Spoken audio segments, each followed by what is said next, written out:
Everyone, welcome to my cooking blog. তো আজ বানিয়েছিলাম মটর পনির।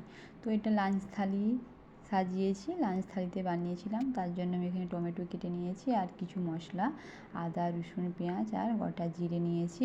এগুলোর এখন পেস্ট বানিয়ে নেব। তো এখানে আমি নিয়েছি সবুজ মটর আর নিয়েছি পনির, আর এখানে যে মশলাগুলো ছাড়িয়ে ওগুলো পেস্ট বানিয়ে নিয়েছি। তো এখন শুরু করা যাক। তার জন্য আমি একটা ওভেনে কড়াই বসিয়ে দিয়ে ওর মধ্যে সাদা তেল অ্যাড করেছি আর পনিরটা একটু ভেজে নেব লবণ দিয়ে। আর অনেকে আবার কাঁচাও ইউজ করে থাকে, কিন্তু একটু ভেজে নিলে ভালো হয়, তার জন্য আমি ভেজে নিলাম। তো এভাবে একটু লাল লাল করে ভেজে আর তুলে রাখবো। তো অনেকটি ভাজা হয়ে গেছে, এখন আমি এগুলোকে তুলে রাখবো। তারপর ওই কড়াইতে আবার সরষের তেল অ্যাড করব। তো এখানে তেল অ্যাড করলাম আর দুটো তেজপাতা দেব, আর দেবো কিছু পেঁয়াজ কুচি। তারপরে একটু পেঁয়াজটা লাল লাল করে ভেজে নেব। আর এখানে আমি লঙ্কার গুঁড়ো নিয়েছি 1 চামচ, ঝালটা একটু কম দিচ্ছি কারণ মেয়ে ছোটো তো তার জন্য। আর এখানে মশলা দিচ্ছি, যে মশলার পেস্টটা বানিয়ে রেখেছিলাম ওটা অ্যাড করে দিলাম। আর এখানে কিছু গুঁড়ো মশলা অ্যাড করব, লবণ একটু দিলাম আর হলুদ গুঁড়ো, জিরে গুঁড়ো দিলাম, আর লঙ্কার গুঁড়ো তো আগেই দিয়েছি। তারপরে এখন এটাকে মশলাটাকে ভালো করে কষিয়ে নিতে হবে যাতে মশলা থেকে তেল ছেড়ে যায়। আর এখানে আমি পনির মশলা নিয়েছি 2 চামচ মতো, যখন মশলা একটু ভাজা হয়ে গেছে। আর এখানে আমি পনির মশলা 2 চামচ নিয়েছি। তো এখন এটাকেও ভালো করে মশলার সাথে কষিয়ে নেব। আর এটাকে যতক্ষণ না তেল বেরোচ্ছে মশলা থেকে ততক্ষণ এটাকে কষিয়ে নিতে হবে। তো দেখতে পাচ্ছেন তেল বেরিয়ে গেছে, এখন আমি মটরগুলো অ্যাড করে দেব।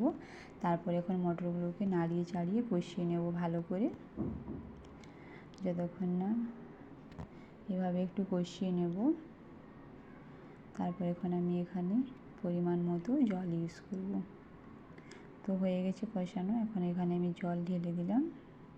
ভালো করে এখন মটরগুলোকে জলের সাথে ফুটিয়ে নেব।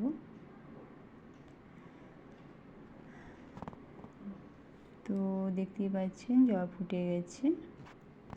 আর এভাবে ফুটে গেলে তখন আমি পনিরগুলো অ্যাড করে দেব। আর লবণটা পরে একটু ট্রাই করে নেবেন, কম বেশি হতেই পারে। আর এখানে তেজপাতাগুলো আমি ফেলে দেব, হয়ে গেছে ফুটে গেছে, এগুলোর এখন আর লাগবে না, তার জন্য এগুলো ফেলে দিলাম বেছে। আর এখানে আমি একটু স্বাদটা ঠিক রাখার জন্য একটু সামান্য চিনি অ্যাড করলাম। তারপর ভালো করে মিশিয়ে নেব। আর এখানে আমি গার্ডেন থেকে কিছু ধনেপাতা তুলে এনেছি, টাটকা ধনেপাতা। তো এগুলোকে এখন ধুয়ে নিয়েছি কেটে করে, আর পনিরের মধ্যে অ্যাড করব, তাহলে আবার খুব সুন্দর টেস্ট আসবে।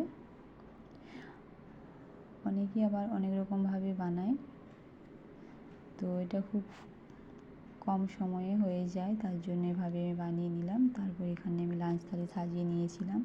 তো আজকে বানিয়েছিলাম জিরা রাইস, পেঁয়াজ ছিল, পাঁপড় আর আলুর চোখা বানিয়েছিলাম, মটর পনির, ডাল। তো ভিডিও কেমন লাগলো অবশ্যই কমেন্টে জানাবেন। আর প্লিজ চ্যানেলটিকে সাবস্ক্রাইব করে দেবেন। সবাই ভালো থাকবেন, সুস্থ থাকবেন। দেখা হচ্ছে পরের একটি ভিডিও।